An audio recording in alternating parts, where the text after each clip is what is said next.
Hello class 11, मैं हूं आपसे के टॉपर भैया। और आज के इस वीडियो में हम आपको क्लास 11 के इकोनॉमिक्स का जो है वो महत्वपूर्ण 100 क्वेश्चन को लेकर आ चुके हैं। यदि आज का ये 100 क्वेश्चन देख लेते हैं और हमारा 100 क्वेश्चन का एक और वीडियो आएगा इकोनॉमिक्स का। यदि आप हमारा मात्र ये 2 वीडियो देख लेते हैं और आप कुछ भी नहीं पढ़े फिर भी आपका आराम से 32 प्लस मार्क्स आने वाला है, तो वीडियो के अंत तक बने रहना है। चैनल पर पहली बार है तो चैनल को जरूर सब्सक्राइब करके वीडियो को लाइक कर देना है। ये वीडियो साइंस और आर्ट्स दोनों बच्चों के लिए बहुत ही ज्यादा महत्वपूर्ण होने वाला है, क्योंकि आज हम हिंदी और इंग्लिश दोनों में आपको पढ़ के समझाने वाले हैं। और पूरे यूट्यूब पर अभी एकमात्र ऐसा चैनल बन चुका है जो आपको हिंदी इंग्लिश दोनों में समझाता है। तो हम लोग के सामने पहला नंबर क्वेश्चन देख सकते हैं बच्चों।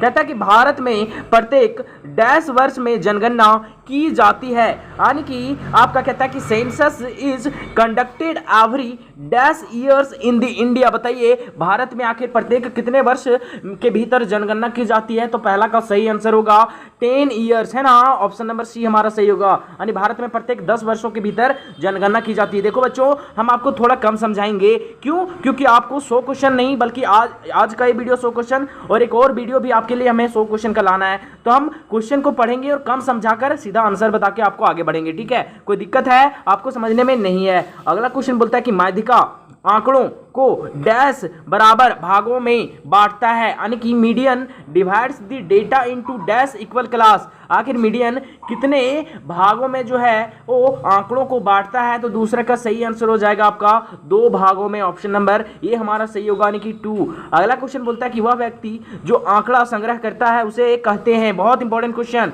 यानी कि a person who collects data is known as. जो डेटा को कलेक्ट करता है उसको हम लोग क्या बोलते हैं बाबू? तो उसे हम लोग बोलते हैं यहाँ पे गणनाकर, है ना। ऑप्शन नंबर बी हमारा सही हो जाएगा, यानी कि उसको हम लोग बोलते हैं इनुमेरेटर। क्या बोलते हैं? इनुमेरेटर। कोई दिक्कत है समझने में? अगला क्वेश्चन देखिए बाबू क्या कहता है।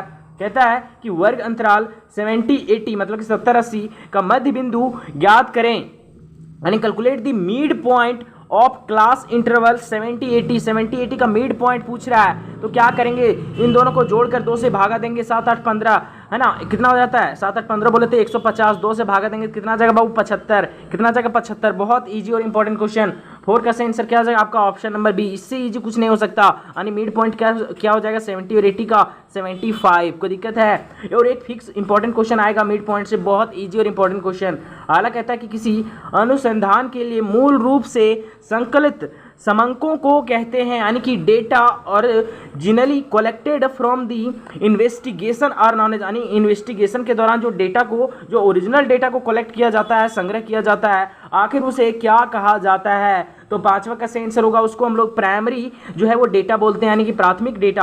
ऑप्शन नंबर ए हमारा क्या हो जाएगा? सही हो जाएगा। चलिए 6 नंबर क्वेश्चन बहुत आसान और इंपॉर्टेंट है। ये ऐसा क्वेश्चन एक बार फिक्स पूछेगा। एक क्वेश्चन कहता है निम्न आंकड़ों से विस्तारक गुणांक ज्ञात करें, यानी calculate the coefficient of range from the following data. यहाँ पे डेटा दिया और इसका पूछ रहा है कोएफिशिएंट ऑफ रेंज, यानी कि विस्तारक गुणांक क्या होगा? इसका फॉर्मूला आपको पता है क्या चीज होता है बाबू? इसका फॉर्मूला होता है आपका largest number minus smallest number और divided by largest number plus smallest number. अब लार्जेस्ट नंबर यहाँ पे क्या दिख रहा है हमारा? 72, सबसे बड़ा नंबर यही है। इसमें घटाएंगे सबसे छोटा नंबर जो हमारा 24 है और डिवाइड करेंगे फिर इसी से दोनों को जोड़ के अब, ठीक है। तो यहाँ पे 72 प्लस में यहाँ पे क्या रहेगा? आराम से देखना है। यहाँ पे रहेगा 72, मेरा पेन क्यों नहीं चल रहा है? यहाँ पे रहेगा 72 और यहाँ पे प्लस हम लोग करेंगे 24। अब जोड़ेंगे, ये यहाँ पे घटाएंगे पहले।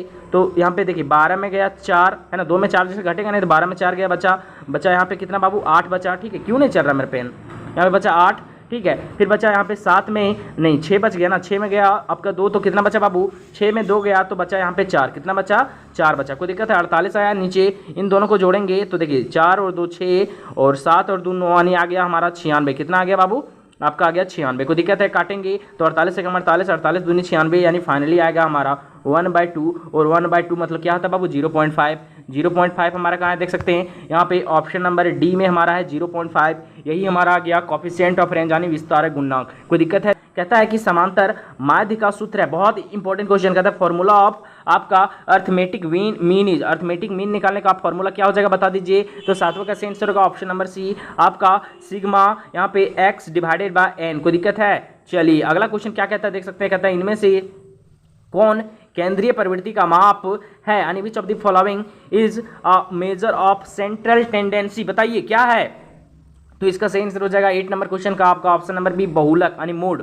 मोड जो है वो आपका केंद्रीय प्रवृत्ति का माप है, यानी कि आपका मेजरमेंट है किसका, तो सेंट्रल टेंडेंसी का। कोई दिक्कत है यहाँ तक समझने में? फिर हम लोग चलते हैं 9 नंबर क्वेश्चन की ओर। ये बहुत इंपॉर्टेंट क्वेश्चन, ये कई बार PYQ में 3-4 बार पूछा गया। कहता है कि सांख्यिकी के पिता किसे कहते हैं, यानी कि who is known as father of statistics. तो स्टैटिक्स के फादर यानी कि सांख्यिकी के पिता किसे कहते हैं, तो इसका सही आंसर होगा ऑप्शन नंबर बी, यानी कि गॉटफ्राइड आकेनवाल। इसको हम लोग बोलते हैं क्या चीज, तो सांख्यिकी के पिता। हिंदी इंग्लिश दोनों में सेम होता है, कोई दिक्कत है? अगला क्वेश्चन बोलता है कि दो चरों के बीच जो है वो पारस्परिक संबंध को प्रकट करने के लिए जो है वो किस चित्र से करते हैं, यानी कि प्रकट करने वाले चित्र को क्या कहते हैं, यानी a diagram that shows the relationship between two variable, यानी कि एक ऐसा डायग्राम जो दो वेरिएबल के बीच में रिलेशनशिप शो करता है, उस चीज को हम लोग कौन सा डायग्राम बोलते हैं। ये भी आपका PYQ क्वेश्चन बहुत इंपॉर्टेंट क्वेश्चन है, उसको हम लोग बोलते हैं आपका विक्षेप चित्र। क्या बोलते हैं, विक्षेप चित्र, यानी कि आपका उसको बोलते हैं हम लोग स्केटर डायग्राम। कोई दिक्कत है?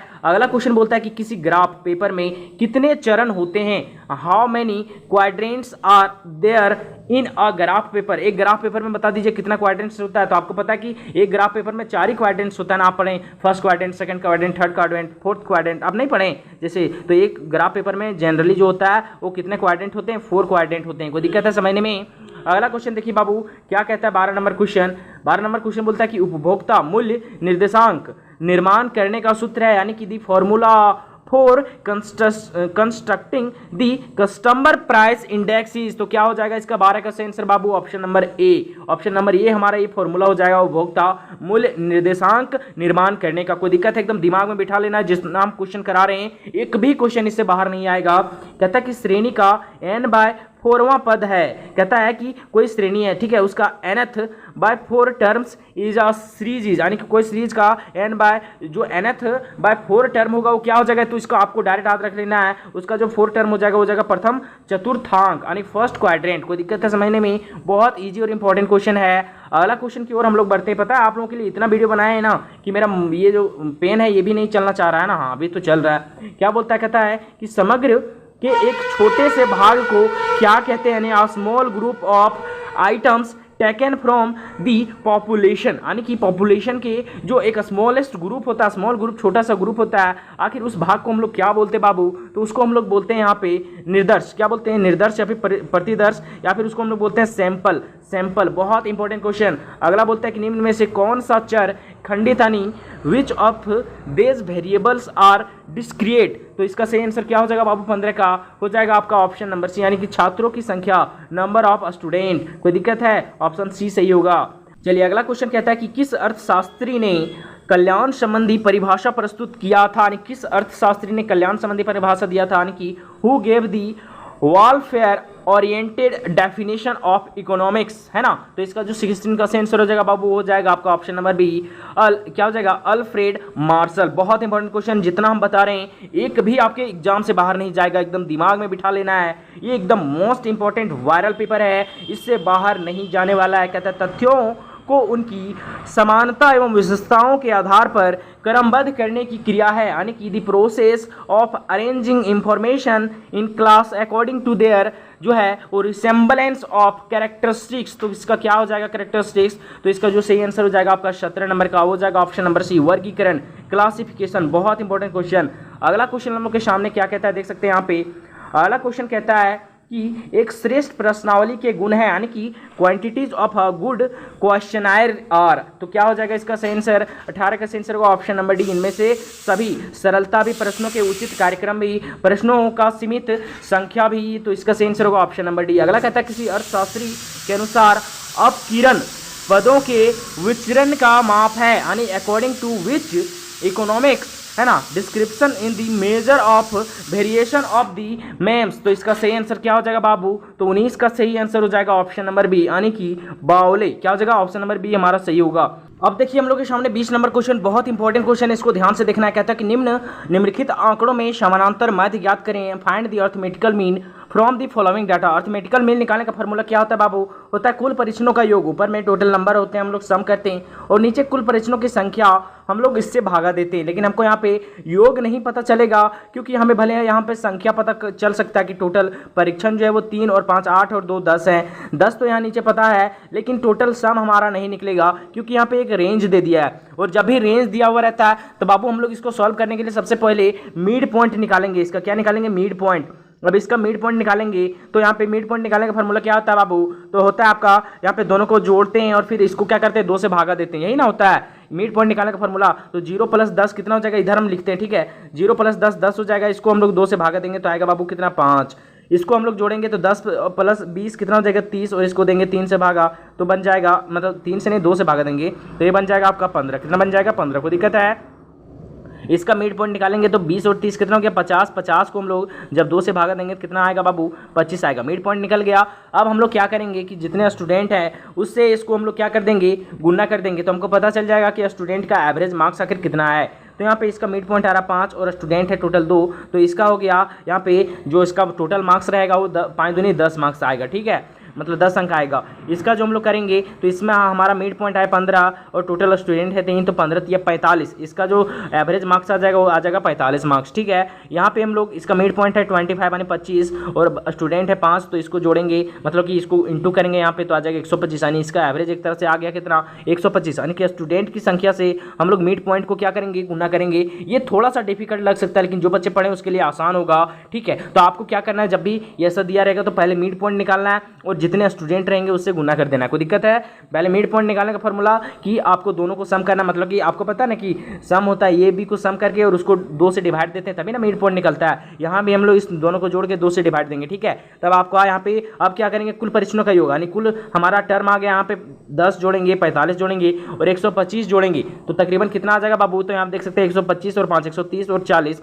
170 और 10 180 कितना आ जाएगा बाबू 180 कितना आ जाएगा, इधर लिखते हैं 180 और नीचे कुल परीक्षणों का योग, टोटल कितने नंबर ऑफ स्टूडेंट है तो 10 है, 10 स्टूडेंट है और वो सब टोटल मार्क्स ला रहे हैं कितना 180। अब देखो 0 से 0 गया, खत्म हो गया, फाइनली आंसर आया हमारा 18/1 यानी 18। तो ऑप्शन नंबर हमारा क्या हो जाएगा, सी सही हो जाएगा। मजा आ रहा पढ़ने में, समझ में आ गया कैसे किए सो। हाँ, जहां जरूरत पड़ता है हम आपको एक्सप्लेन करते हैं, ऐसा नहीं कि आया और उधर से कोई भी ऑप्शन बोल के चला गया, ऐसा नहीं होता है बाबू। यहाँ पे एकदम आपको हर एक चीज का सॉल्यूशन दिया जाता है, लेकिन अभी एग्जाम है इसलिए हम थोड़ा सा स्पीड जरूर चलेंगे। कहता है कि जब निचली और ऊपरी दोनों सीमाओं पर विचार करते हैं तो ऐसे वर्ग कहलाते हैं, यानी कि when both lower and upper limits are considered, तो कहता है कि सच क्लासेस आर, तो हम लोग इस तरह के क्लासेस को किस नाम से जानते हैं, इस तरह के वर्ग को हम लोग क्या बोलते हैं। तो इसका जो सेंसर हो जाएगा वो जाएगा आपका समावेशी, यानी कि इंक्लूसिव वर्ग है ना, inclusive classes. Option number B हमारा क्या होगा, सही होगा। चलिए हम लोग के सामने 22 नंबर क्वेश्चन, बहुत प्यारा क्वेश्चन है, देखिए हम थोड़ा जल्दी चलेंगे, ठीक है, आप लोग थोड़ा एडजस्ट कीजिएगा। कहता है बहुलक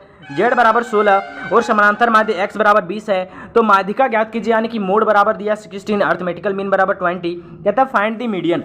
आपको यहाँ पे फॉर्मूला पता होगा, क्या फॉर्मूला पता होगा, इसका फॉर्मूला तब बाबू आपका बहुलक बराबर, यानी कि z बराबर क्या होता है बताइए, 3m माइनस 2x बार ही ना होता है इसका फॉर्मूला। यहाँ पे x बार यहाँ कहने का मतलब क्या है, अर्थमेटिकल मीन यानी कि समानांतर माध्य, और यहाँ पे m, यहाँ पे ये हमारा क्या है, तो ये मीडियन है, यानी कि हमको ये वाला निकालना है, ठीक है। हम लोग वैल्यू बैठाएंगे, z बराबर कितना बाबू 16 इक्वल टू 3m, यहाँ तो हमको नहीं पता है ना, माइनस 2x यहाँ पे मान लेते हैं, तो 2x बोले तो 20 दूनी 40। कोई दिक्कत है समझने में यहाँ तक। अब देखिए ये हमारा किस में है बाबू, माइनस में, इधर जगह किस में हो जाएगा, प्लस में, यानी कि 40 और 16 को जोड़ेंगे तो आएगा 56। कितना आएगा 56, यानी हम लोग यहाँ पे लिख सकते हैं 3m बराबर कितना हो गया बाबू 56। अब काटेंगे 3 से तो 3 एकम 3 है ना, फिर बचा 26, 3 8 24 है ना, फिर नहीं कटेगा, फिर 2, फिर 20, 3 6 18, यानी फाइनली लगभग हमारा आ गया m कितना आ गया 18.6, यानी मीडियन हमारा कितना आ गया, माध्यिका कितना आ गया 18.6। बस आपको ये फॉर्मूला रट लेना है, एक क्वेश्चन इस फॉर्मूले से पूछने की पूरी संभावना है। ऑप्शन नंबर ए हमारा 22 का क्या होगा बाबू, सही हो जाएगा। 18.6 आना चाहिए नियम से, 18.6 यही ना होगा। चलिए कोई दिक्कत है यहाँ तक समझने में। अगला क्वेश्चन देख सकते हैं, आपको ये फॉर्मूला दे देते हैं ना, जैसे हम स्पीड में चलेंगे थोड़ा कहीं गलती हो जाएगा तो आपको फॉर्मूला हम बता देते हैं। यहाँ पे आपका जो z बराबर होता है वो होता है 3m माइनस 2x बार। कोई दिक्कत है, यहाँ पे m आपका जो यहाँ पे मीडियन है यानी कि माध्यिका है, और जेड आपका क्या है, मोड है यानी कि बहुलक है, और यहाँ पे आप लोगों का एक्स बार जो है वो क्या अर्थमेटिकल मीन यानी कि ये आपका समानांतर माध्य। ठीक है, इस पर बैठा के थोड़ा देख लीजिएगा, वैसे आंसर ही आना चाहिए। अगला क्वेश्चन क्या कहता है, यहाँ पे देख सकते हैं, कहता है कि निर्देशांकर के प्रकार यानी कि the types of index number are, यानी कि इंडेक्स नंबर का जो टाइप्स होता है इसमें से कौन कौन है, तो ताइस का सही आंसर हो जाएगा आपका ऑप्शन नंबर डी यानी कि ऑल ऑफ दिस, है ना। वैसे 99% आपको कहीं ऑल ऑफ दिस निकलेगा तो उसी को टिक करना है, लेकिन थोड़ा एक बार पढ़ लेना है। ठीक है, अगला क्वेश्चन बोलता है कि वह ग्राफ जो संचयी आवृत्ति वितरण को दर्शाता है वो उस ग्राफ को हम लोग क्या बोलते हैं, तो उस ग्राफ को हम लोग बोलते हैं तोरण चित्र यानी कि ऑगी। बहुत इंपॉर्टेंट क्वेश्चन, ये 2-3 बार पूछा गया प्रीवियस ईयर में। अगला क्वेश्चन देखिए बाबू आपके सामने क्या कहता है, 25 नंबर क्वेश्चन कहता है कि भारतीय सांख्यिकी संस्थान कहाँ स्थापित है, यानी कि where is the Indian Statistical Institute located. तो आपका 25 का जो सही आंसर हो जाएगा बाबू हो जाएगा ऑप्शन नंबर डी, कोलकाता में। ऑप्शन डी क्या होगा सही, बहुत इंपॉर्टेंट क्वेश्चन। अब अगला क्वेश्चन हम लोग के सामने आता है, यहाँ पे देख सकते हैं इनमें से जो है वो नगद फसल कौन है, यानी कि which of this is case crop, कौन है इसमें से नगद फसल। और एक बहुत इंपॉर्टेंट है, ये प्रीवियस ईयर का क्वेश्चन है, तो 26 का जो सही आंसर हो जाएगा बाबू हो जाएगा हमारा ऑप्शन नंबर सी, कपास। क्या हो जाएगा, कपास। कपास हमारा एक तरह का क्या है, कैश क्रॉप्स है। अगला क्वेश्चन बोलता है कि विश्व बैंक को किस अन्य नाम से जाना जाता है, यानी कि World Bank is also known as. बहुत इंपॉर्टेंट क्वेश्चन, ये भी PYQ क्वेश्चन है और बहुत ज़्यादा इंपॉर्टेंट क्वेश्चन था, तो इसका सही आंसर होगा IBRD। बहुत इंपॉर्टेंट, इसको दिमाग में बिठा लेना है। मेरा 200 क्वेश्चन से एक भी क्वेश्चन बाहर नहीं जाएगा, आपको एकदम रट लेना है सभी क्वेश्चंस को, और अधिक से अधिक दोस्तों के साथ शेयर करना है। और धन्यवाद कि आप लोगों का पता है अभी हमारा कितना सब्सक्राइबर हो गया है, सो 12,000 प्लस हो गया है, और आप लोगों का प्यार है तो हमको लगता है 20,000 प्लस हो जाएगा 2-4 दिनों में। कहता है कि सरकार द्वारा सार्वजनिक क्षेत्र से समता हिस्सों को निजी क्षेत्र के हाथों में बेचना कहलाता है, यानी the process when the government sale of the share capital of the public sector under taking PSU कहता है कि टू दी प्राइवेट सेक्टर। तो इस चीज़ को हम लोग, इस प्रोसेस को हम लोग क्या बोलते हैं, तो 28 का सही आंसर होगा आपका ऑप्शन नंबर बी, यानी कि इसको हम लोग विनिवेश बोलते हैं, यानी कि इसको हम लोग डिसइन्वेस्टमेंट बोलते हैं। कोई दिक्कत है, और बहुत इंपॉर्टेंट क्वेश्चन ये भी PYQ में पूछा गया है। अगला बोलता है कि मानव पूंजी निर्माण में बाधा है, यानी कि दी problems facing human capital formation, यानी कि ह्यूमन कैपिटल फॉर्मेशन में यानी कि मानव पूंजी में सबसे बड़ी बाधा जो होती है वो क्या हो जाएगी, तो 29 का सही आंसर हो जाएगा आपका ऑप्शन नंबर डी, इनमें से सभी, यानी कि बढ़ती जनसंख्या भी, आपका ब्रेन ड्रेन भी, या फिर शिक्षा का निम्न स्तर भी, और इनमें से सभी इसका सही आंसर होगा। और ये भी आपका PYQ क्वेश्चन है, बहुत इंपॉर्टेंट क्वेश्चन है। अब हम लोग चलते हैं अगला क्वेश्चन की ओर। क्या कहता है देख सकते हैं, कहता है कि ऊर्जा के पारंपरिक स्रोत है, यानी कि conversation source of energy is, यानी कि ऊर्जा का पारंपरिक स्रोत इनमें से कौन है, तो 30 का जो सही आंसर हो जाएगा बाबू वो हो जाएगा आपका ऑप्शन नंबर सी, बहुत एंड भी, यानी कि वाणिज्यिक स्रोत भी और गैर वाणिज्यिक स्रोत भी, यानी कि कमर्शियल सोर्स और नॉन कमर्शियल सोर्स दोनों जो है वो सोर्स ऑफ एनर्जी है। कोई दिक्कत है। अगला देख सकते हैं क्वेश्चन क्या कहता है, कहता है सरकार द्वारा जो कर व्यक्तियों की आय पर लगाई जाती है वो क्या कहलाती है, यानी कि tax levied on individual income by government is known as. तो बताइए गवर्नमेंट के द्वारा जो टैक्स लगता है व्यक्तियों के आय पर उसको हम लोग क्या बोलते हैं बाबू, तो उसको हम लोग बोलते हैं आपका प्रत्यक्ष कर, यानी कि डायरेक्ट टैक्स। ऑप्शन नंबर ये हमारा सही होगा। अगला क्वेश्चन, निम्न में से कौन सा उद्योग लघु एवं कुटीर उद्योग के अंतर्गत आता है, यानी कि which of this industries comes under a small and cottage industry. तो बताना है इसका सही आंसर क्या होगा, तो 32 का सही आंसर होगा ऑप्शन नंबर डी, यानी कि हस्तकरघा, यानी कि हैंडलूम जो आता है वो आपका कुटीर उद्योग या फिर लघु उद्योग के अंदर आता है। कोई दिक्कत है। 32 का सही आंसर क्या होना चाहिए आपका ऑप्शन नंबर डी हमारा सही हो जाना चाहिए। ठीक है, अगला क्वेश्चन क्या कहता है, कहता है कि गरीबी रेखा का संबंध यानी कि poverty line is related to, है ना, किससे रिलेटेड रहता है, तो 33 का सही आंसर हो जाएगा आपका ऑप्शन नंबर बी, यानी कि निरपेक्ष निर्धनता से, एब्सोल्यूट पॉवर्टी से। कोई दिक्कत है। अगला क्वेश्चन बोलता है कि कृषि साख के गैर संस्थागत स्रोत हैं, यानी कि नॉन इंडस्ट्रियल्स, कहता है non institutional source of agriculture credit is. तो इसका जो सही आंसर हो जाएगा 34 का वो हो जाएगा आपका ऑप्शन नंबर डी, महाजन। क्या हो जाएगा, महाजन। अगला क्वेश्चन कहता है 35 नंबर क्वेश्चन, आराम से देखना बाबू। क्या कहता है, कहता है कि आधारिक संरचना के दो प्रकार कौन कौन से, यानी कि what are the two categories into which infrastructure is divided, यानी कि इंफ्रास्ट्रक्चर को दो भागों में बांटा गया है, वो दो प्रकार आखिर क्या क्या है, तो इसका सही आंसर होगा आपका ऑप्शन नंबर डी, सामाजिक एवं आर्थिक, सोशल एंड इकोनॉमिक। कोई दिक्कत है, बहुत मजा आने वाला आपको इस 100 क्वेश्चन में। कहता है कि CFC का पूर्ण रूप, बहुत इंपॉर्टेंट क्वेश्चन, यानी CFC स्टैंड्स फॉर, CFC का पूरा नाम क्या होता है बाबू, तो इसका सही आंसर होगा ऑप्शन नंबर सी, क्लोरोफ्लोरोकार्बन। ये तो आप 10वां में भी पढ़े होंगे। अगला क्वेश्चन कहता है कि 12वीं पंचवर्षीय योजना की अवधि है, यानी कि द ड्यूरेशन ऑफ 12th, है ना, 5 ईयर प्लान वाज, तो इसका क्या है अवधि, यानी कि कब जो हुआ था वो 12वीं पंचवर्षीय योजना जो है वो लागू हुई थी या फिर बनाई गई थी। तो इसका जो सही आंसर हो जाएगा 37 का, वो हो जाएगा आपका ऑप्शन नंबर ए, 2012 से 17 के बीच में पंचवर्षीय योजना की ये अवधि थी, यानी कि समय अंतराल था। कोई दिक्कत है? अगला क्वेश्चन देख सकते हैं, 38 नंबर क्वेश्चन कहता है कि कृषि साख के साधन है, बहुत इंपॉर्टेंट क्वेश्चन, ये भी PYQ है। Under the source of agriculture credit are, agriculture credit का सोर्स क्या है, कृषि साख के साधन क्या है। तो 38 का सही आंसर होगा आपका ऑप्शन नंबर डी, इनमें से सभी। बोले ना कि जहां भी इनमें से सभी आपको नजर आएगा 99.9% वही सही होगा। अगला क्वेश्चन कहता है कि निर्धनता रेखा से नीचे रहने वाले लोगों के अनुपात डैश में अधिक है, बहुत इंपॉर्टेंट क्वेश्चन। तो निर्धनता रेखा से नीचे रहने वाले लोगों का अनुपात आखिर किस देश में सबसे ज्यादा है, यानी the population of people living below the poverty line is more in, यानी कि सबसे ज्यादा कहां पे जो है वो निर्धनता रेखा से नीचे आते हैं लोग। तो 39 का सही आंसर हो जाएगा बाबू आपका भारत में। भारत में सबसे ज्यादा गरीबी है, ऑप्शन नंबर ए। भले खराब लगता है सुनने में, लेकिन ये सच्चाई है बाबू। 40 नंबर क्वेश्चन बहुत प्यारा, कहता है नवरत्न क्या है, यानी व्हाट इज नॉन एज नवरत्न। तो इसका सही आंसर होगा सार्वजनिक उपक्रम, यानी पब्लिक इंटरप्राइजेस को हम लोग नवरत्न कहते हैं। 40 का सही आंसर होना चाहिए नियम से ऑप्शन नंबर बी। कोई दिक्कत है? अगला क्वेश्चन कहता है कि एक ऐसी स्थिति जिसमें श्रमिक वर्तमान मजदूरी दर पर काम करने के लिए तैयार हैं परंतु उसे काम नहीं मिलता है, बहुत इंपॉर्टेंट क्वेश्चन, इसको रट लेना है। तो उस चीज को क्या बोलते हैं कि जब श्रमिक काम तो करना चाहते हैं लेकिन बाबू को काम ही नहीं मिलता है, तो इसको हम लोग बोलते हैं बेरोजगारी, यानी कि अनएम्प्लॉयमेंट। बहुत इंपॉर्टेंट क्वेश्चन, एकदम दिमाग में बिठा लेना, आज बहुत मजा आने वाला है, इससे बाहर एक क्वेश्चन नहीं आएगा। और आपको लगता है कि पूरे यूट्यूब पर एकमात्र ऐसा चैनल है जो इतनी धमाकेदार तैयारी आपको हर एक सब्जेक्ट का करा रहा है। कहता है कि चिपको आंदोलन का उद्देश्य किस वन का संरक्षण था। चिपको आंदोलन का मेन उद्देश्य क्या था, यानी the Chipko movement aimed at protecting forest in the, यानी कि चिपको आंदोलन का उद्देश्य जो है वो किस वन का संरक्षण करना था। तो बता दीजिए कहाँ ये जो चिपको आंदोलन था वो आखिर शुरू हुआ था। तो 42 का सही आंसर हो जाने वाला है आप समझो का option number D, Himalayas. Himalayas के वनों को सुरक्षा करने के लिए, संरक्षण करने के लिए जो है वो चिपको आंदोलन शुरू किया गया था। ठीक है, बाकी एक दो क्वेश्चन आप देख लीजिएगा, देख क्या लीजिएगा, हम है ना आपके लिए। अगला क्वेश्चन बोलता है कि किसी देश के आयात एवं निर्यात के अंतर को कहते हैं, ये PYQ क्वेश्चन बहुत इंपॉर्टेंट है, यानी द डिफरेंस इन, कहता है the difference in exports and imports of any country is known as, इस चीज को हम लोग क्या बोलते हैं, तो इस चीज को हम लोग बोलते हैं बाबू व्यापार संतुलन, balance of trade. Option number A हमारा क्या होगा, सही हो जाएगा।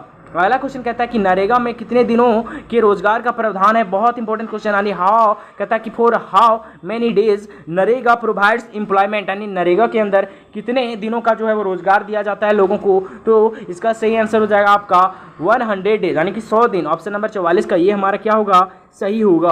अगला क्वेश्चन बोलता है कि वनोन्मूलन का परिणाम है, यानी कि आपका डिफॉरेस्टेशन लीड्स टू, बहुत इंपॉर्टेंट क्वेश्चन। तो इसका सही आंसर होगा आपका ऑप्शन नंबर डी, इनमें से सभी, वायु प्रदूषण भी, जैव विविधता क्षरण भी और भूमि अवनति भी, यानी 45 का सही आंसर होगा आपका ऑप्शन नंबर डी। मजा आ रहा पढ़ने में, बहुत मजा आने वाला है। कहता मानव पूंजी में सम्मिलित है, यानी कि ह्यूमन कैपिटल कंसिस्ट ऑफ, बहुत इंपॉर्टेंट क्वेश्चन। तो इसका 46 का आंसर होगा आपका श्रमिक और उद्यमी दोनों, बोथ वर्कर एंड इंटरप्रेन्योर। ठीक है, ऑप्शन नंबर ये हमारा क्या हो जाएगा बाबू, 46 का सही हो जाएगा। कोई दिक्कत है आता समझने में? अगला क्वेश्चन बोलता है कि SHG एक, यानी SHG यानी कि SHG एक क्या है, तो इसका जो सही आंसर हो जाएगा वो हो जाएगा यह एक सेल्फ हेल्प ग्रुप है, यानी कि स्वयं सहायता समूह है। ऑप्शन ये हमारा क्या होगा, सही हो जाएगा। आपको बहुत ही एकदम पूरा डेडिकेशन के साथ पढ़ना है। कहता है कि निर्माण क्षेत्र अर्थव्यवस्था के डैश क्षेत्र में सम्मिलित होता है, यानी कि manufacturing sector is included in the dash sector of the economy. तो इसका सही आंसर हो जाएगा 48 का ऑप्शन नंबर बी, द्वितीय, है ना, सेकेंडरी, यानी जो निर्माण क्षेत्र अर्थव्यवस्था होता है वो द्वितीय क्षेत्र में जो है वो सम्मिलित होता है। कोई दिक्कत है? अगला क्वेश्चन बोलता है कि एक सूचक जो किसी देश के मानव विकास को मापता है उसको क्या बोलते हैं, यानी कि an index for measuring human development for any country is known as, यानी किसी भी कंट्री में जो ह्यूमन डेवलपमेंट को मापता है, मानव विकास को मापता है, उस सूचक को क्या कहा जाता है। तो 49 का सही आंसर होगा आपका HDI। बहुत इंपॉर्टेंट क्वेश्चन, ये PYQ में 2 बार पूछा गया क्वेश्चन है। आज का हमारा 100 क्वेश्चन से एक भी क्वेश्चन बाहर नहीं आएगा। एक वीडियो और देने वाले हैं आपको हम 100 क्वेश्चन का, 200 क्वेश्चन आपको तैयारी करना है। आप बिल्कुल भी नहीं पढ़ें फिर भी आपका 35 प्लस मार्क्स आएगा। कहते हैं प्रति व्यक्ति आय किस देश में अधिक है,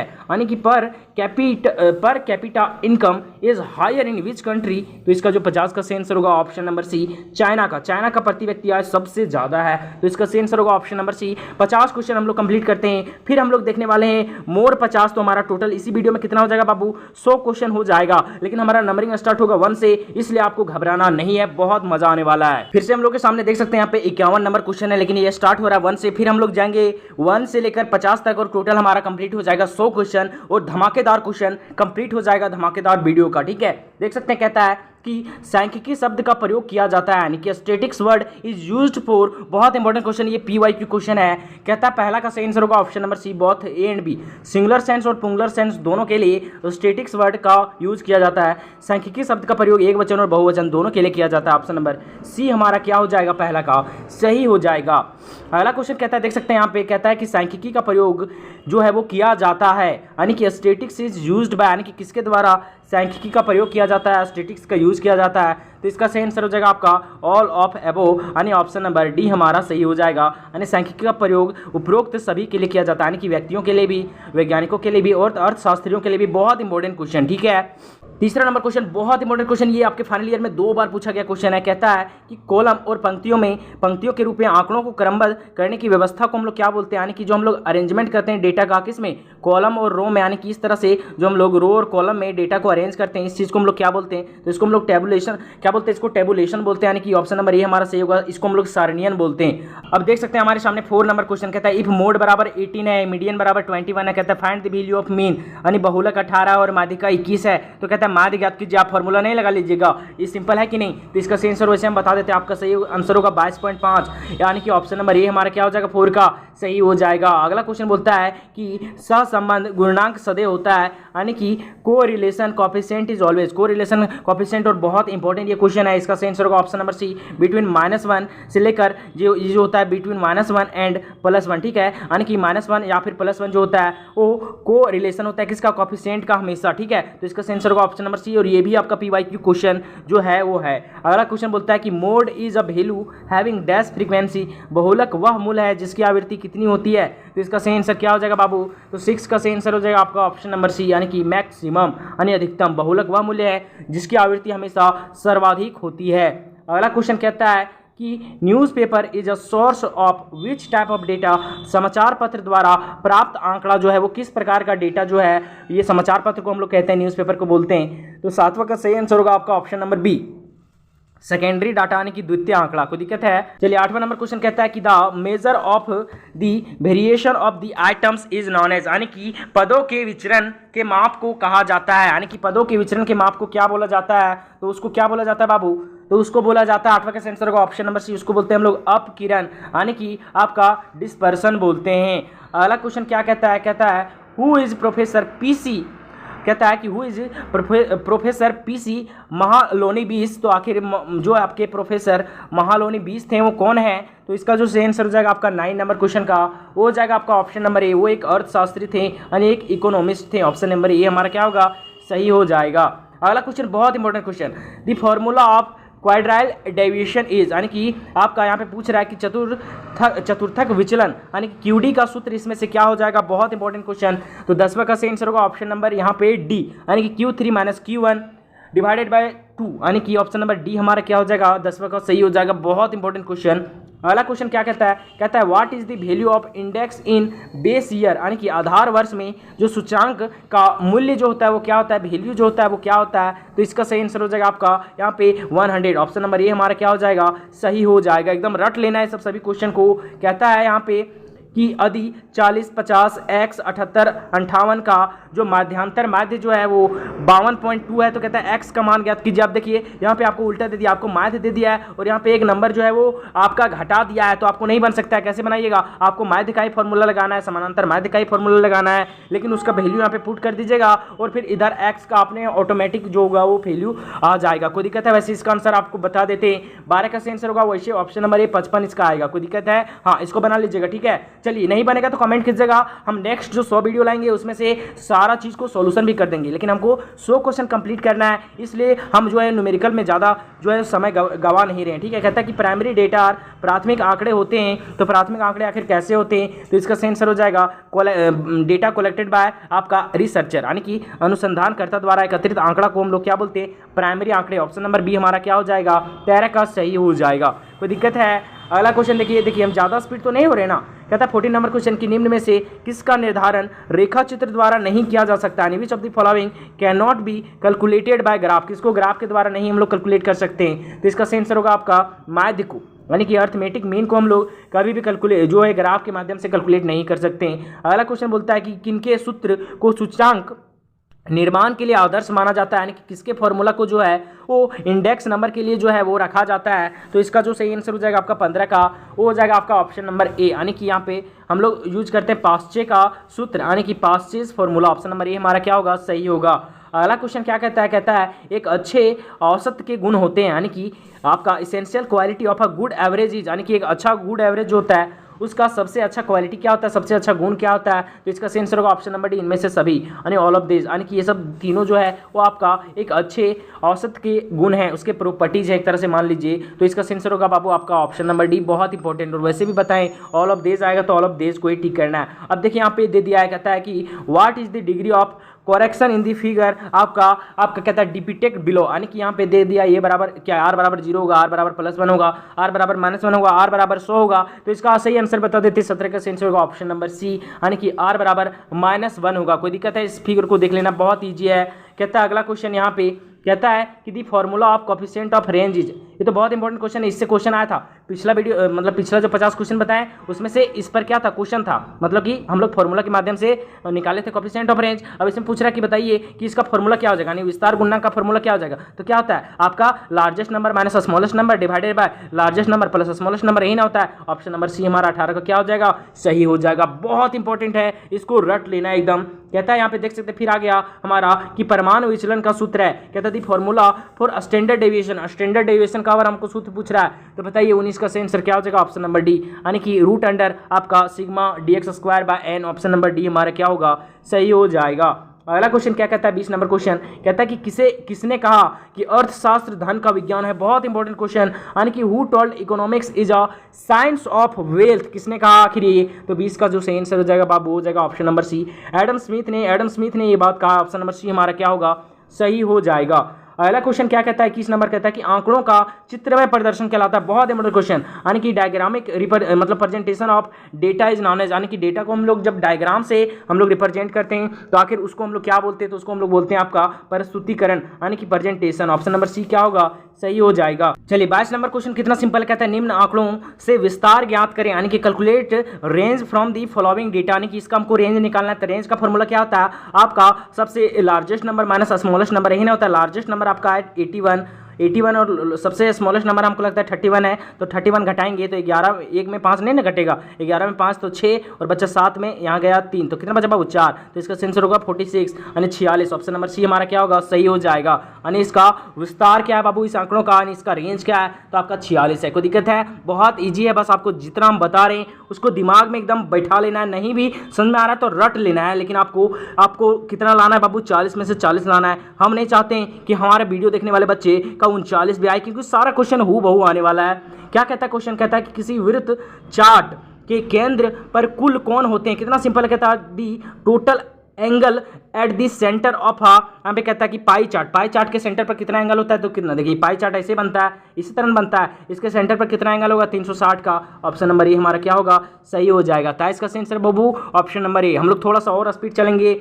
चलिए अगला नंबर क्वेश्चन कहता है कि आयत चित्र, कहने का मतलब आपका हिस्टोग्राम इज, यानी कि हिस्टोग्राम एक तरह का क्या है, तो इसका जो 24 का सेंसर हो जाएगा बाबू हो जाएगा आपका ऑप्शन नंबर बी, द्विविमीय आरेख है, क्या है, 2 डायमेंशनल फिगर है। एक जो आपका हिस्टोग्राम यानी कि एक आयत चित्र है वो द्विविमीय आरेख यानी कि 2 डायमेंशनल फिगर है। कोई दिक्कत है। अगला क्वेश्चन बोलता है calculate the median from the following data, यानी निम्न आंकड़ों का माध्यिका ज्ञात करें। माध्यिका हमको पूछ रहा है, माध्यिका कैसे निकालेंगे माध्यिका, तो हम लोग देखेंगे इसको अरेंजमेंट करेंगे, हम लोग क्या करेंगे इसको अरेंजमेंट करेंगे और देखेंगे सबसे बीच का कौन नंबर है, तो वही हमारा क्या हो जाएगा बाबू, मध्यिका हो जाएगा। 1 2 3 4 5 6 7 8 9 नंबर है, इसको या तो असेंडिंग ऑर्डर या फिर डिसेंडिंग ऑर्डर में अरेंज करेंगे और देखेंगे कि 9 है तो 9 + 1 10, 10 बटे 2 5वां, तो देखेंगे 5वां नंबर कौन है, वही हमारा क्या हो जाएगा बाबू, इसका मीडियन हो जाएगा। तो 25 का वैसे आंसर बता देते हैं, आप इसको सॉल्व कर लीजिएगा। इसका आंसर होना चाहिए 130 यानी कि 130, ठीक है। और हमको लगता है अरेंज करके दे दिया पहले से, हाँ देखिए ये तो पहले से अरेंज है तो आपको तो और इजी बन गया। देखिए 90 100 110 120 130 140 150 160 170,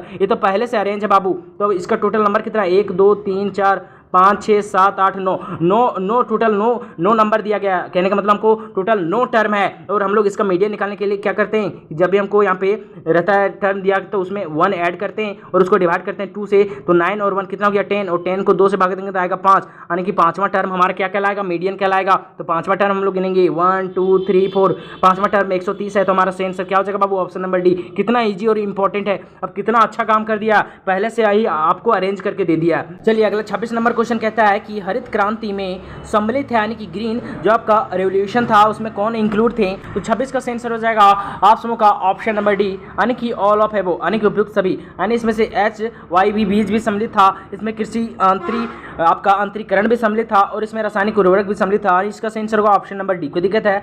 अगला क्वेश्चन कहता है कि फेमा यानी कि FEMA कब लागू हुआ, यानी कि व्हेन वाज फेमा आपका एग्जीक्यूटेड, तो कब लागू हुआ था, तो बहुत इंपॉर्टेंट क्वेश्चन है। तो इसका आंसर हो जाएगा आपका ऑप्शन नंबर सी 1 जून 2000 ईस्वी को, 1 जून 2000 को। ऑप्शन नंबर ए हमारा क्या होगा बाबू, सही हो जाएगा।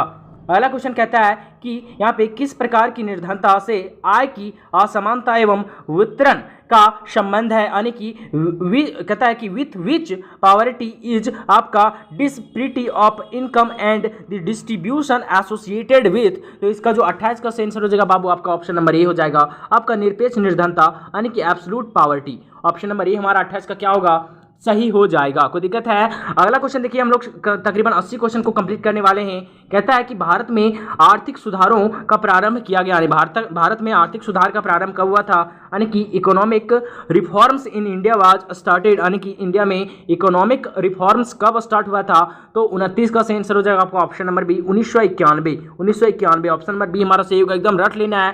क्या कहता है अगला क्वेश्चन, कहता है कि organic farming is a dash farming system, यानी कि जैविक कृषि एक डैश खेती है, जैविक खेती एक कैसी खेती है। तो इसका सही आंसर होगा, यह एक आपका धारणीय खेती है, यानी कि एक सस्टेनेबल खेती है। ऑप्शन नंबर बी हमारा क्या होगा बाबू, सही हो जाएगा। अगला क्वेश्चन क्या कहता है, कहता है 31 नंबर क्वेश्चन की स्वास्थ्य किस प्रकार की जो है वो आधारिक संरचना का अंग है, यानी कि to which type of infrastructure health is related, health किस प्रकार का एक तरह का इंफ्रास्ट्रक्चर है। तो 31 का जो सही आंसर हो जाएगा बाबू वो हो जाएगा आपका ऑप्शन नंबर बी, एक तरह का सोशल, यानी कि एक सामाजिक जो है वो आधारिक संरचना है। 32 नंबर क्वेश्चन कहता है कि भारत के आर्थिक सुधारों के संदर्भ में एलपीजी का पूर्ण रूप क्या हो जाएगा, यानी कि with reference to economic reform in India, यानी कि इंडिया में इकोनॉमिक रिफॉर्म्स के रेफरेंस में जो है पूछ रहा है फुल फॉर्म किसका, एलपीजी का। तो ऐसा नहीं कि आप लिक्विड पेट्रोलियम गैस ऑप्शन ये मार दीजिएगा। इसका सही आंसर होगा ऑप्शन नंबर सी, यानी उदारीकरण, निजीकरण, वैश्वीकरण। ऑप्शन नंबर सी हमारा क्या होगा बाबू, इसका सही हो जाएगा। कोई दिक्कत है समझने में, बहुत ईजी है। अगला क्वेश्चन बोलता है कि कृषि क्रियाएं किस क्षेत्र से संबंधित है। तो ये बहुत क्वेश्चन, ये प्राइमरी से संबंधित है, यानी टू विच आपका यहाँ पे लिखा होगा आपका सेक्टर होना चाहिए, sector agriculture activities are associated. तो ये होगा प्राइमरी सेक्टर। यहाँ पे ऐसा नहीं कि ऑल ऑफ दिस मार देना आपको। 33 का सही आंसर क्या हो जाएगा बाबू आपका ऑप्शन नंबर बी। भले यहाँ है ऑल ऑफ एबो, लेकिन ऑल ऑफ एबो को टिक नहीं करना है। इसका सही आंसर होगा प्राइमरी, और यानी कि प्राथमिक जो है वो क्रिया है आपका कृषि, और बहुत इंपॉर्टेंट है ये। तकरीबन हमको लगता है कि 3 साल पूछा गया एक क्वेश्चन, ठीक है। अगला क्वेश्चन देखिए क्या कहता है। अगला क्वेश्चन हम लोग के सामने यहाँ पे 34 नंबर क्वेश्चन है। कहता है कि स्वतंत्रता के पूर्व इनमें से कौन सी वस्तु का निर्यात नहीं किया जाता था, यानी which of the following items was not exposed आपका पीरियड टू इंडिपेंडेंस, यानी भारत के स्वतंत्रता के पहले इनमें से किनका जो है वो निर्यात नहीं किया जाता था। 34 का सही आंसर हो जाएगा हमारा ऑप्शन नंबर सी, यानी कि इंजीनियरिंग वस्तु का। ऑप्शन नंबर सी हमारा क्या होगा, सही हो जाएगा। अगला क्वेश्चन देख सकते हैं यहाँ पे क्या कहता है, आराम से देखना है। कहता है कि भारत की पहली औद्योगिक नीति किस वर्ष घोषित हुई थी। तो 35 का जो सही आंसर होगा, भारत की औद्योगिक नीति किस वर्ष घोषित हुई थी। तो ये 1948 में घोषित हुई थी। ऑप्शन नंबर डी हमारा क्या होगा, सही हो जाएगा। यानी कि इंडस्ट्रियल पॉलिसी जो भारत में अनाउंस हुआ था वो 1948 में अनाउंस हुआ था, देख सकते हैं। बहुत इंपॉर्टेंट, ये भी आपका कम से कम जो है एक ही बार पूछा गया है, लेकिन बहुत इंपॉर्टेंट क्वेश्चन है। अगला क्वेश्चन कहता है कि मानवीय साधनों के विकास के लिए आवश्यकता है, यानी कि the development of human capital required, यानी कि ह्यूमन कैपिटल को रिक्वायर्ड क्या बोलते हैं, डेवलप करने के लिए, मानव साधनों को विकास करने के लिए किस चीज़ की आवश्यकता होती है। तो इसका जो सही आंसर हो जाएगा 36 का, वो सबसे इंपॉर्टेंट होता है शिक्षा, एजुकेशन। ये भी बहुत इंपॉर्टेंट क्वेश्चन है, ये भी PYQ क्वेश्चन जो है वो आपका है। अगला क्वेश्चन देख सकते हैं क्या कहता है, कहता है कि देश की लगभग कितनी आबादी कृषि क्षेत्र से आजीविका प्राप्त करती है, यानी कि how much population of the country gets livelihood from agriculture, agriculture से जीवन यापन कितने प्रतिशत जनसंख्या करती है। तो इसका आंसर होगा 2/3, यानी 2/3 जनसंख्या जो है वो एग्रीकल्चर करना पसंद करती है, मतलब कि एग्रीकल्चर से अपना जीवन यापन करती है, पसंद क्या करेगी।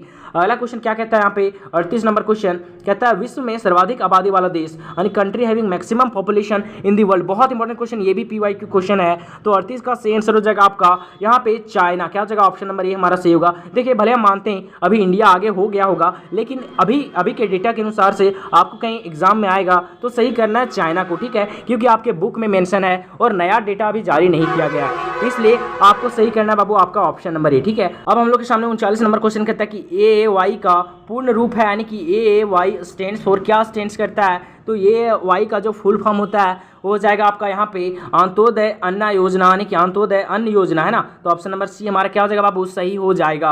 अगला क्वेश्चन देखिए, हम लोग अभी ये क्वेश्चन कंप्लीट करेंगे तो हमारा 90 क्वेश्चन हो जाएगा। कहता है पूंजी की कमी, तकनीकी पिछड़ापन एवं बेरोजगारी सामान्यतः पाए जाते हैं, कहाँ पाए जाते हैं बाबू। तो 40 का सही आंसर हो जाएगा बाबू आपका ऑप्शन नंबर बी, अल्प विकसित देशों में, यानी कि कहता है अंडर डेवलपमेंट जो है वो कंट्रीज में क्या पाया जाता है, तो वहाँ पे पिछड़ापन बेरोजगारी पाया जाता है। तो इसका सही आंसर होगा आपका ऑप्शन नंबर बी हमारा सही होगा। अगला क्वेश्चन कहता है कि मानव विकास सूचकांक, यानी कि HDI डैश मापदंडों का एक सूचक है, यानी कि ये क्या मापदंड करता है, किस चीज़ को मापता है। बहुत इंपॉर्टेंट क्वेश्चन है, HDI आखिर किस चीज़ को मापता है, तो बता दीजिए जल्दी। कुछ देर पहले यानी कि पिछले 50 क्वेश्चन में आपको हम बताए थे ना। तो 41 के आंसर का ऑप्शन नंबर बी, ये सामाजिक, यानी कि एक तरह का सोशल जो है वो मापदंडों का एक सूचक है। ऑप्शन नंबर क्या हो जाएगा हमारा, ऑप्शन नंबर बी हमारा यहाँ पे सही हो जाएगा। कोई दिक्कत है। अब हम लोग के सामने मात्र 8 से 9 क्वेश्चन बचा है। क्या कहता है, आराम से देखना है। 42 नंबर क्वेश्चन कहता है which of this is a poor state in India, कहते हैं निम्न में से कौन भारत का निर्धन राज्य है। तो 42 का सही आंसर हो जाएगा आपका ऑप्शन नंबर डी, बिहार। लेकिन ये जो पुराना डेटा के अनुसार है, अभी बिहार बहुत आगे है। आपको पता होगा कि बिहार में हर एक चीज़ है, तो मतलब अब हो गया हर एक चीज़, ठीक है, और बिहार बहुत आगे है। लेकिन हमारा डेटा के अनुसार से सही क्या करना बाबू, ऑप्शन नंबर डी, ठीक है। कहता है अगला क्वेश्चन कहता है कि नीति आयोग का गठन कब हुआ था। बहुत ज़्यादा इंपॉर्टेंट क्वेश्चन, यानी नीति आयोग कब कॉन्स्टिट्यूटेड हुआ था। तो इसका जो 43 का सही आंसर हो जाएगा बाबू आपका, वो हो जाएगा आपका ऑप्शन नंबर सी, यानी कि 1 जनवरी 2015 को। 1 जनवरी 2015 को, बहुत इंपॉर्टेंट क्वेश्चन।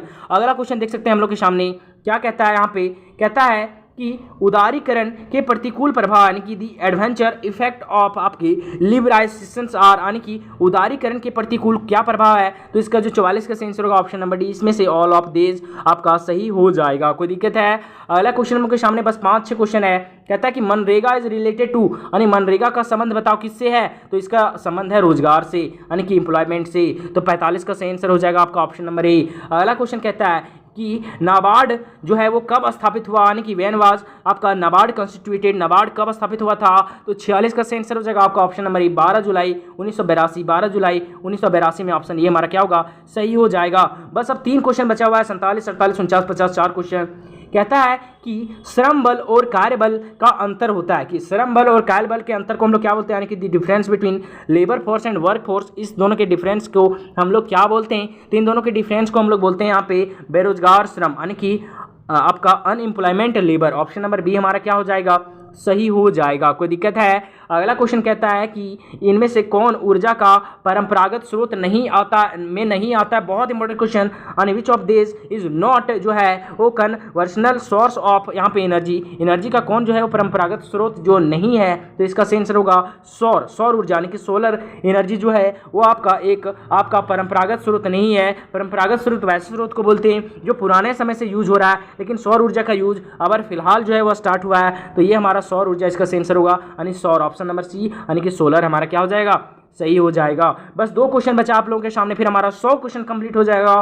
फिर एक वीडियो और लाएंगे, उससे ज़्यादा आपको पढ़ने की ज़रूरत बिल्कुल भी नहीं है। यदि आप पढ़ते हैं तो पढ़ सकते हैं, फिर लास्ट में हो सकता है तो एक बार 2024 में क्या क्वेश्चन आया था उसका भी रिवीजन करा देंगे। ठीक है, कहता है यहाँ पे, कहता है कि चिपको आंदोलन की शुरुआत किसने किया था। बहुत इंपॉर्टेंट क्वेश्चन, ये आपके फाइनल ईयर में 3 बार पूछा गया है कि चिपको आंदोलन किसने शुरुआत किया था। तो इसका सही आंसर जो हो जाएगा वो क्या हो जाएगा, तो 49 का आंसर होगा आपका Sundarlal Bahuguna. Option number A हमारा क्या होगा, सही होगा। लास्ट नंबर क्वेश्चन कहता है कि पाकिस्तान की अर्थव्यवस्था है, यानी कि दी इकोनॉमी ऑफ पाकिस्तान इज, ये भी आपका 2 बार पूछा गया क्वेश्चन है। तो पाकिस्तान की जो इकोनॉमी है वो आखिर कैसी है, तो इसका सही आंसर होगा मिश्रित है। कैसी, मिश्रित, यानी मिक्स्ड। ऑप्शन नंबर ए हमारा क्या होगा, सही हो जाएगा। हम लोग का 100 क्वेश्चन कंप्लीट हुआ। आपको ये वीडियो कैसा लगा कमेंट में जरूर बताएं, और अधिक से अधिक लोगों को शेयर करें, सब्सक्राइब करें और एक बड़ी फैमिली बनाएं।